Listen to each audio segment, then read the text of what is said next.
شادی کی پہلی رات کسی بھی دلہن کے لیے خواہشوں اور ارمانوں بھری ہوتی ہے، لیکن میرے دل میں امنگ یا ارمان سے کہیں زیادہ بے چینی اور پریشانی تھی۔ اس شادی کو لے کر میں کچھ کنفیوز تھی اور مجھے سمجھ نہیں آ رہا تھا کہ میرا یہ فیصلہ صحیح ہے یا غلط، لیکن یہ فیصلہ میرا تھا ہی۔ کب مجھے اس شادی کے لیے مجبور کیا گیا تھا؟ میں نے عروسی لباس زیب تن کر رکھا تھا، بھاری زیور میرے گلے میں تھا اور میرے ارد گرد موجود ہر چیز نئی تھی اور اپنی قدر و قیمت کا پتہ دے رہی تھی۔ میں نے گھڑی پر نظر ڈالی تو رات کے 11 بجنے والے تھے۔ میں نے سر جھکا لیا اور انتظار کرنے لگی۔ مجھے اپنے شوہر کا انتظار تھا اور پھر کچھ ہی دیر بعد قدموں کی چاپ سنائی دی اور میرا دل اچھل کر حلق میں آ گیا۔ میں اپنے دونوں ہاتھوں کی انگلیاں مروڑتے ہوئے آنے والے لمحوں کے بارے میں سوچ رہی تھی۔ میں نے اپنے شوہر کو 1-2 بار پہلے بھی دیکھا تھا، لیکن اس وقت مجھے یہ اندازہ نہیں تھا کہ اس شخص سے ہی میری زندگی کا سب سے اہم رشتہ جڑ جائے گا۔ مجھے اپنا اس کے حوالے کرنا ہوگا۔ دروازے کی چٹکھنی چڑھانے کی آواز سے میرے پسینے چھوٹے تھے اور میں اپنا سر گھٹنوں میں دیے بیٹھی رہی تھی۔ میرے منہ پر ایک بڑا سا سرخ رنگ کا گھونگھٹ بھی ڈلا ہوا تھا۔ میرا شوہر آہستہ سے میرے قریب کر بیٹھا اور پھر اس نے میرا گھونگھٹ اٹھایا تو میری جان نکل گئی۔ اس نے مضبوطی سے میری کلائی کو تھاما اور پھر سونے کے 2 چوڑے چوڑے کنگن میری کلائی میں پہنا دیے۔ یہ میری منہ دکھائی کا تحفہ تھا جو اس کی طرف سے مجھے ملا تھا، جبکہ میں تو نظر اٹھا کر اس کا چہرہ بھی نہیں دیکھ سکی تھی۔ شرم کے بارے میرا سارا وجود کانپ رہا تھا اور پھر اس نے اٹھ کر لائٹ بند کر دی، اور جو کچھ اس کے بعد ہوا وہ پوری طرح جان کر اب کے بھی ہوش اڑ جائیں گے۔ میرا نام ماہین ہے۔ میں شروع سے ہی شہر کی آزاد فضا میں پلی بڑھی تھی۔ نہ ہی گھر میں کسی قسم کی کوئی روک ٹوک تھی اور نہ ہی کوئی پابندی۔ جیسے ہی میں نے انٹر کے امتحانات پاس کیے، ابا کہنے لگے کہ اب ہم کچھ دنوں کے لیے گاؤں جائیں گے۔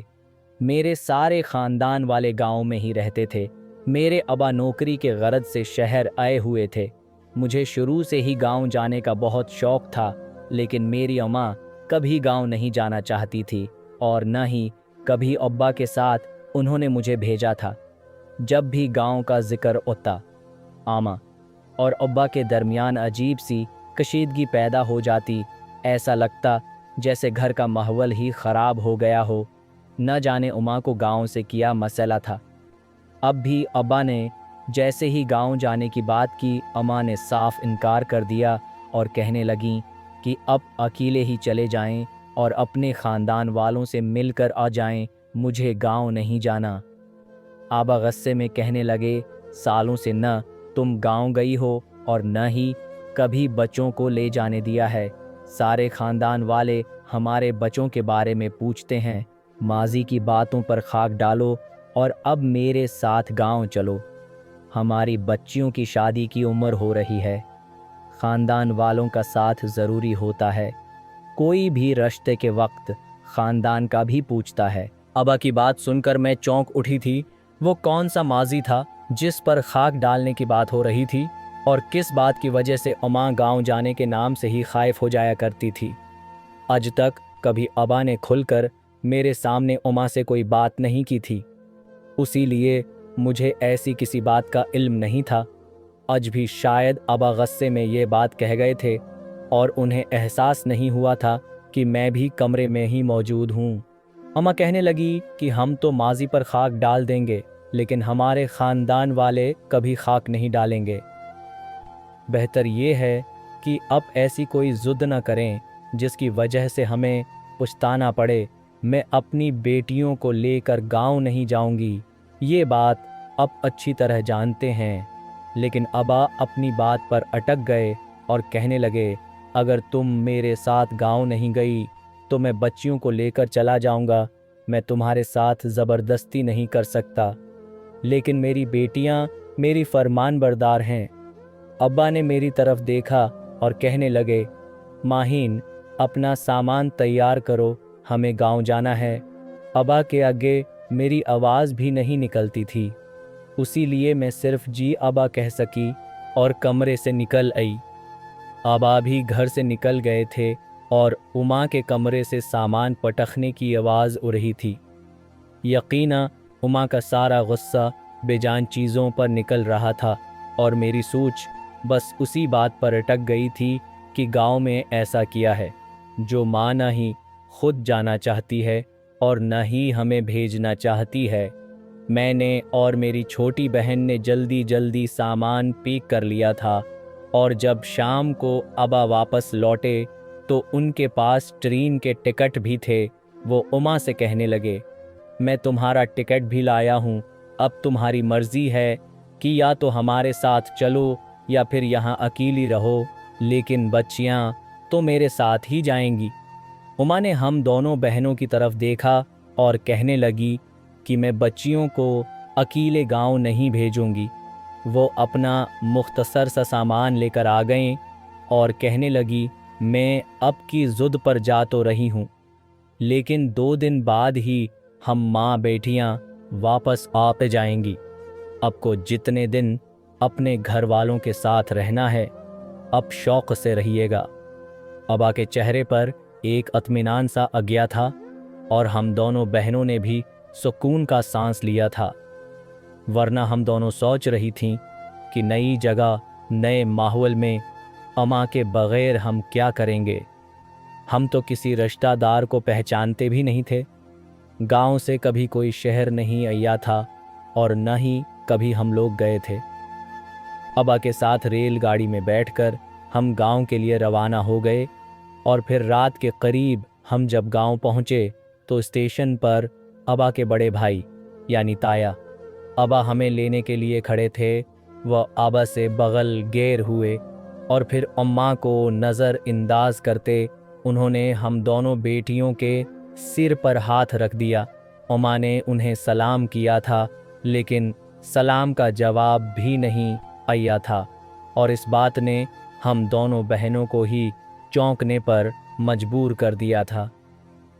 ताया अब्बा की बड़ी सी गाड़ी में बैठकर हम लोग उनकी हवेली पहुंच गए। वहां हमारे उन्ने की पहले से ही इत्तला थी। बहुत सारे लोग जमा हो चुके थे और सब ने ही हमें गले लगाकर बहुत प्यार किया था, लेकिन हमारी माँ के साथ न ही किसी ने सलाम दुआ की थी और न ही कोई उन्हें देखकर खुश हुआ था। उमा ने भी एक किनारा पकड़ रखा था। अब्बा भी उमा को पूरी तरह नज़र अंदाज करके ख़ानदान वालों से मिलने जलने में मसरूफ़ हो गए थे। अब्बा ने बारी बारी हमें सब से मिलवाया था। वहाँ हमारी 2 फप्पो भी थीं और 2 चचा भी। सभी लोग हमसे मिलकर बहुत खुश हुए थे। हर कोई हमसे बहुत से सवाल जवाब पूछ रहा था, कोई पढ़ाई के बारे में तो कोई शहर की ज़िंदगी के बारे में। काफ़ी देर बाद जब हम कमरे में पहुँचे तो मेरी छोटी बहन शाहीन कहने लगी कि अभी ये क्या माजरा है, यहाँ तो कोई उमा को पूछ ही नहीं रहा है। ऐसा लगता है जैसे अब्बा के ख़ानदान वाले उमा को बिल्कुल भी पसंद नहीं करते। मैं खुद सोच में पड़ी हुई थी। मैंने शाहीन से कहा कि हाँ, वाकई आज तक कभी कोई शहर हमसे मिलने के लिए भी नहीं आया और यहाँ उनने के बाद तो लगता है जैसे उन लोगों को उमा से कोई वास्ता ही नहीं है। हम दोनों को कुछ देर तक यूं ही बातें करती रहें और फिर थकन की वजह से नींद लग गई। सुबह फजर की अजानों पर ही चोर शराब से आँख खुल गई और पता चला कि इस हवेली में फजर में ही सुबह हो जाती है, बल्कि हवेली में क्या सारे गांव में ही सुबह होती है। हम भी नमाज पढ़कर कमरों से निकले और हवेली का जायज़ा लेने लगे। हवेली बहुत ही बड़ी और ख़ूबसूरत थी। बहुत सारी मुलाजमीन थे, किसी चीज़ की कोई कमी नहीं थी। फिर हम अपनी उमा के कमरे में पहुंचे तो वो खामोशी से कोने में बैठी थी। हम दोनों को अपने पास बुलाकर कहने लगी कि ज़्यादा किसी से मेल जोल बढ़ाने की ज़रूरत नहीं है, बस एक दिन की बात है, हम कल ही वापसी के लिए निकल जाएंगे, यहाँ रहना बिल्कुल भी मुनासिब नहीं है। उमा की बात पर मैंने हैरत से पूछा कि अब ऐसी बातें क्यों कर रही हैं? ये हमारा दुधियाल है, हमें यहाँ क्या परेशानी हो सकती है? अबा हमें एक हफ्ते का कहकर लाए हैं, जल्दी वापस जाने की बात करेंगे तो अबा गुस्सा होंगे। उमा कहने लगी कि उन लोगों ने तुम्हारे अबा को अपने जाल में फंसा कर यहाँ बुलाया है। मैं अच्छी तरह जानती हूँ कि हमें यहाँ लाने के पीछे तुम्हारे बाप का कोई न कोई मकसद ज़रूर है। मुझे डर है कि कहीं तुम दोनों के साथ कुछ गलत ना हो, बस उसी लिए मैं यहाँ इना ही नहीं चाहती थी। आमा की बातें मेरी और शाहीन की समझ से बाहर थी। हम दोनों बस हैरत से उमा को देख रहे थे और फिर शाम के वक्त हमें पता चल गया कि उमा और हमारे दुधियाल वालों के दरमियान किया मसला था। हमारी फूफो ने हमें बताया कि उमा और अबा ने भाग कर शादी की थी। उमा दूसरे गांव के वडेरे की बेटी थी, उसी लिए दोनों गांव में हालात ख़राब हो गए और कशीदगी बढ़ गई और फिर अबा उमा को लेकर शहर भाग गए और यहाँ हर गुज़रते दिन के साथ हालात पहले से भी ख़राब हो गए। इसलिए मेरे दधियाल वाले तो क्या सारे गांव वाले ही मेरी उमा को पसंद नहीं करते थे, क्योंकि उनकी वजह से बहुत से मसीले मसाइल हुए थे और बड़े बड़े झगड़े खड़े होने की वजह से बहुत से गांव वाले अपनी जानों से हाथ धो बैठे थे। हम दोनों बहनों के लिए यह बात बहुत ही हैरानकिन थी कि उमा और अबा की पसंद की शादी है, क्योंकि बज़ाहिर ऐसा कुछ भी दिखाई नहीं देता था। कुछ देर फपो के साथ गुजार कर मैं वापस अपने कमरे में जाने के लिए बाहर निकली तो मैंने मर्दाना बैठक की तरफ कुछ मर्दों को जाते देखा और मैं चौंक कर रख गई। इस लड़के पर मेरी नज़रें ठहर सी गई थीं। वो कोई 25-26 साल का जवान था जो बहुत ही खूबसूरत और मर्दाना वजाहत से भरपूर था। मैंने शहर में कभी ऐसे लड़के नहीं देखे थे जो इस कदर खूबसूरत मर्दाना वजाहत के मालिक होते। यही वजह थी कि मैं चौंक कर रखी थी और फिर इस लड़के ने भी बैठक के अंदर जाने से पहले सरसरी सी नज़र उठाई थी और वह मुझे देखकर ठटक गया था। मैं शर्मिंदा होकर फ़ौरा कमरे में भागी, क्योंकि अगर ये बात किसी भी हवेली के मर्द को पता चलती तो शायद इच्छा नहीं होता, क्योंकि यहाँ औरत की इज्जत को बड़ी अहमियत हासिल थी। मेरा दिल बहुत तेज़ी से धड़क रहा था, जैसे मेरी कोई चोरी पकड़ी गई हो। नज़र में बार बार वही शख्स ही ए रहा था और मैं खामोश सी बिस्तर पर बैठी थी। ऐसे ही काफ़ी देर गुजर गई। मैं बस उसे सोच ही चले जा रही थी कि घंटे बाद हवेली में एक शोर शराबा उठा और अपनी माँ की चीखती चलाती आवाज़ सुनकर मैं घबरा गई। जैसे ही मैं कमरे से बाहर निकली तो मैंने देखा कि हाल में ख़ानदान के सारे ही बड़े मौजूद थे और मेरी उमा उन सब के सामने खड़ी किसी बात पर ज़ोर ज़ोर से लड़ाई कर रही थी, जबकि अबा उम्मा को खामोश करवाने की कोशिश कर रहे थे। अबा गुस्से से कह रहे थे कि मेरी बेटियां मेरी ज़िम्मेदारी हैं और उनके फ़ैसले मैं खुद करूँगा, उसके लिए मुझे तुम्हारी इजाज़त की ज़रूरत नहीं है। आमा फिर भी खामोश नहीं हुई थी, बल्कि अबा से कह रही थी कि मैं अच्छी तरह जानती थी कि तुम यहाँ हमें बलावजा नहीं लाए हो। मैं अपनी बेटी की ज़िंदगी बर्बाद नहीं होने दूंगी। इन दोनों के दरमियान होने वाले इस झगड़े ने मेरे औसान ख़ता कर दिए थे और फिर जिस बात ने मेरे होश उड़ाए थे वो उस झगड़े की वजह थी। ये झगड़ा शायद मेरी और मेरी बहन की वजह से हो रहा था, लेकिन किस बात पर, इस बात से मैं बिल्कुल गाफिल थी। मैं पलर के पीछे खड़ी थी कि इतने में मेरे बाप की नज़र मुझ पर पड़ी और वो कहने लगे, माहिन यहाँ ओ। इनकी आवाज़ में ऐसी गरज थी कि मैं ट्रांस की कैफियत में कदम बढ़ाती इन तक पहुंच गई। वो कहने लगे, किया तुम्हें मेरे किसी फैसले पर कोई एतराज़ होगा? मेरी आंखों से आंसू बहने लगे। मैंने उनकार में सिर हिलाया तो वो इमा से कहने लगे, देख लो, तुम्हारी बेटी को कोई एतराज़ नहीं है। अबा मेरे सिर पर हाथ रखकर कहने लगे कि हफ्ते भर बाद तुम्हारी शादी है, हम तुम्हें रख्सत कर रहे हैं। ये सुनकर मेरे सिर पर आसमान गिर पड़ा था। मुझे यकीन न आया कि अबा ने मेरी शादी तय करती थी। शायद इसी बात पर उमा हंगामा मचा रही थी। अबा कहने लगे, बहुत बड़ा ख़ानदान है और फिर गैर भी नहीं हैं। लड़का तुम्हारी माँ का भतीजा है, लेकिन तुम्हारी माँ को न जाने किया परेशानी है। वो लोग बराबर वाले गांव से ही ताल्लुक़ रखते हैं और लड़का न सिर्फ अपने गांव का बड़ा है बल्कि सरपंच भी है। ये कहकर अबा खामोश हुए और फिर चाचा को आवाज़ देकर कहने लगे, लड़के की तस्वीर दिखाओ, मेरी बेटी शहर से पढ़कर आई है। मैं चाहता हूँ कि उसे एक दफ़ा उसके होने वाले शोहर को देखने का हक दिया जाए। ये कहकर जैसे ही अबा ने चाचा से मोबाइल फ़ोन लेकर मेरे सामने किया तो मुझे अपनी आंखों पर यकीन नहीं आया, क्योंकि ये वही लड़का था जिसे शाम को मैंने बैठक में जाते देखा था। तो क्या वो मेरा रिश्ता लेकर आया था? मैं हक्का बक्का सी वहाँ मौजूद हर शख्स को देख रही थी। मेरी उमा की जिस तरह की शादी का इल्म मुझे हुआ था, ऐसे में मेरी उमा के मेके से मेरे लिए रिश्ता होना अपने आप में बड़ी अजीब बात थी। फप्पो ने तो बताया था कि दोनों गांव में दुश्मनी है, तो फिर वो लड़का यहाँ क्या कर रहा था और ये रिश्ता क्यों हो रहा था? ऐसे बहुत सारे सवालात मेरे जहन में जन्म ले रहे थे।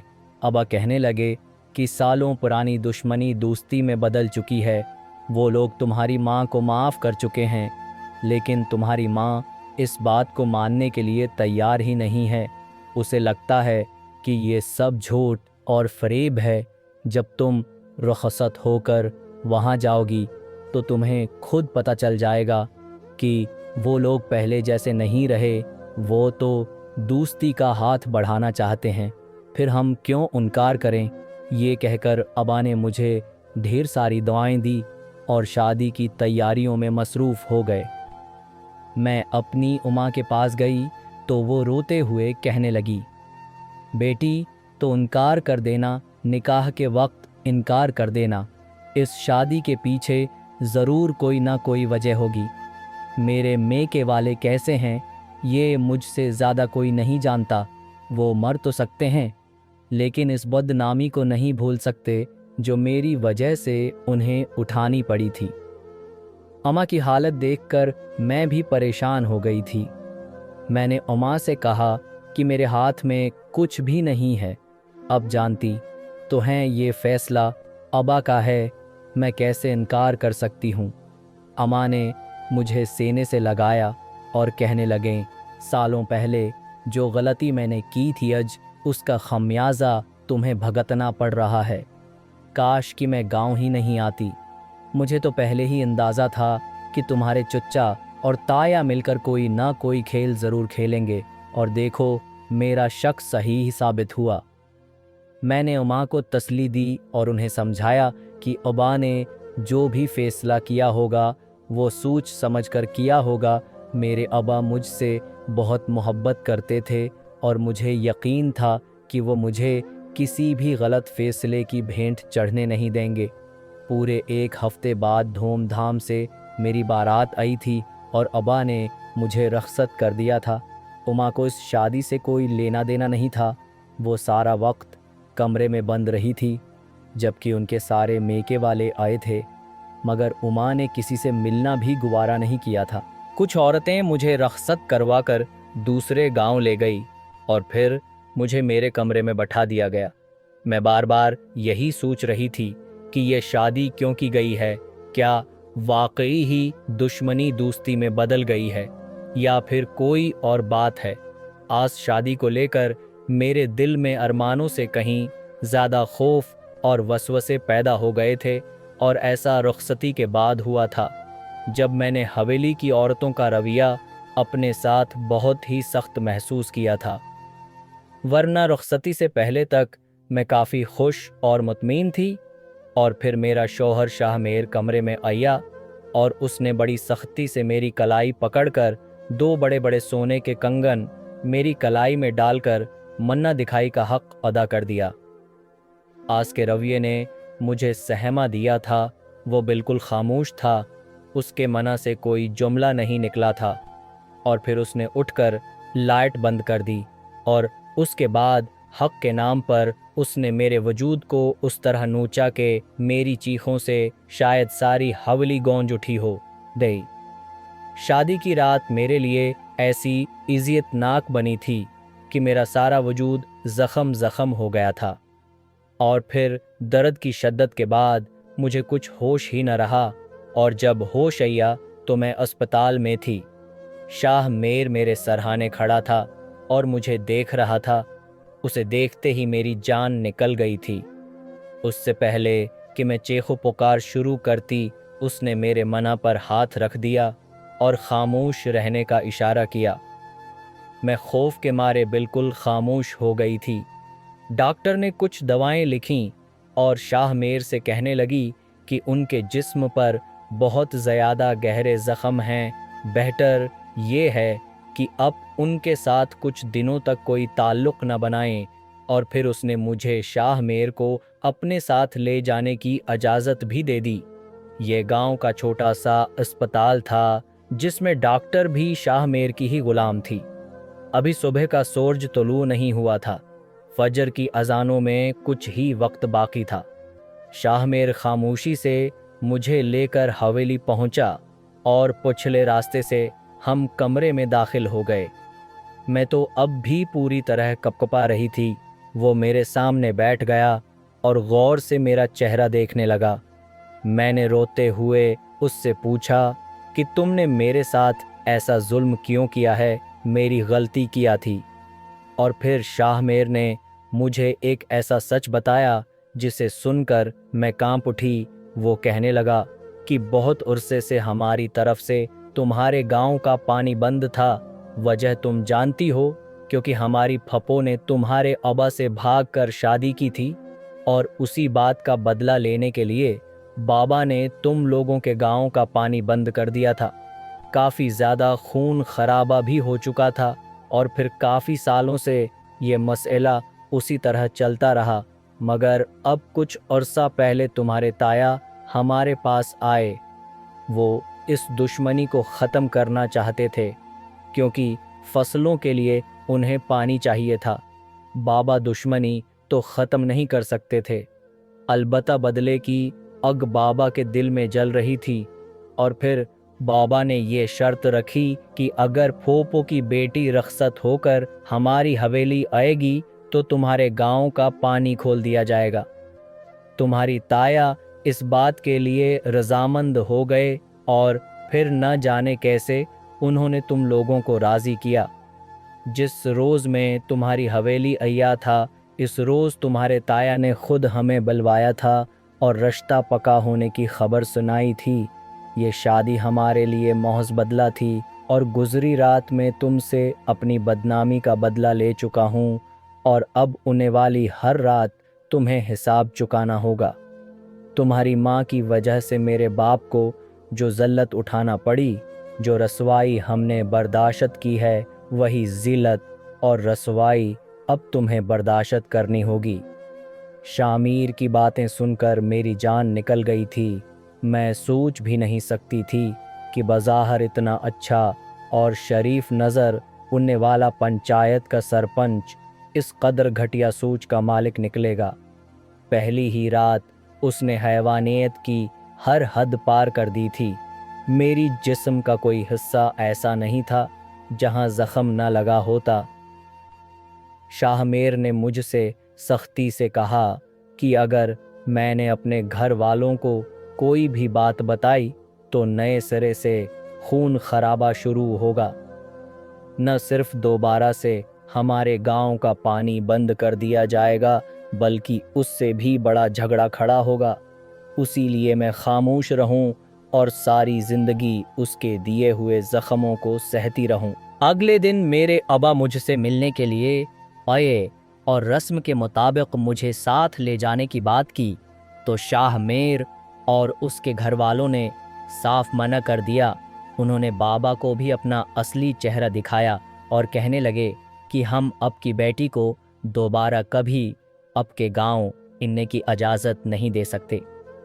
ये सुनकर अबा दंग रह गए थे, क्योंकि अबा को भी इस बात का इल्म नहीं था कि ताया अबा ने किया खेल खेला है।